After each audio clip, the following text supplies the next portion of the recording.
केदारनाथ में हमने देखा होगा कि सोना चोरी का प्रकरण चला। उसके बाद अयोध्या के अंदर आपने देखा हो तमाम भ्रष्टाचार के आरोप लगे और आज इस बैकुंठ धाम पे भी इस तरह की भ्रष्टाचार की भेंट चल रही है। और कौन है सरकार में बैठी है। भगवान के दरबार में चढ़ावा लेकिन हिसाब पर बवाल। बद्रीनाथ धाम से उठी ऐसी आवाज जिसने सरकार को कटघरे में ला खड़ा कर दिया।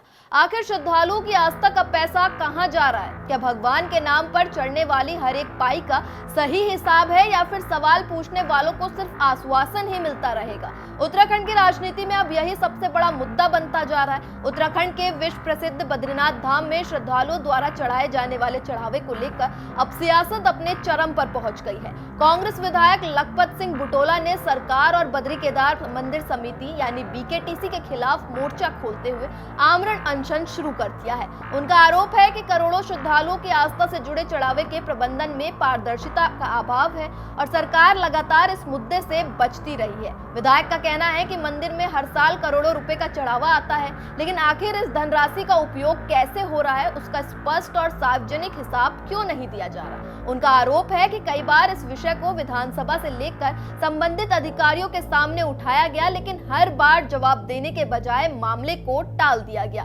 बुटोला का कहना है कि ये किसी राजनीतिक लाभ का आंदोलन नहीं बल्कि उन लाखों करोड़ों श्रद्धालुओं की आस्था का सवाल है जो भगवान बद्री विशाल पर विश्वास करके अपनी श्रद्धा अर्पित करते हैं। विधायक ने साफ कहा कि जब तक चढ़ावे की आय व्यय का पूरा लेखा जोखा सार्वजनिक नहीं किया जाता, स्वतंत्र जांच नहीं कराई जाती और मंदिर प्रबंधन में पूर्ण पारदर्शिता सुनिश्चित नहीं होती, तब तक उनका अनशन जारी रहेगा। इस घटनाक्रम के बाद उत्तराखंड की राजनीति भी गर्मा गई है। कांग्रेस सरकार पर धार्मिक आस्था के नाम पर जवाबदेही से बचने का आरोप लगा रही है, जबकि सरकार और बद्री केदार मंदिर समिति इन आरोपों को बेबुनियाद बता रही है। सवाल सिर्फ राजनीति का नहीं है बल्कि उस भरोसे का भी है जिसके साथ हर साल लाखों श्रद्धालु बद्रीनाथ धाम पहुंचते हैं और भगवान के चरणों में अपनी मेहनत की कमाई अर्पित करते हैं। ऐसे में अब सबसे बड़ा सवाल ये है कि क्या श्रद्धालुओं की आस्था से जुड़े हर रुपए का पारदर्शी हिसाब जनता के सामने आएगा या फिर ये विवाद भी राजनीतिक बयानबाजी और आरोप प्रत्यारोप के बीच कहीं दब कर रह जाएगा।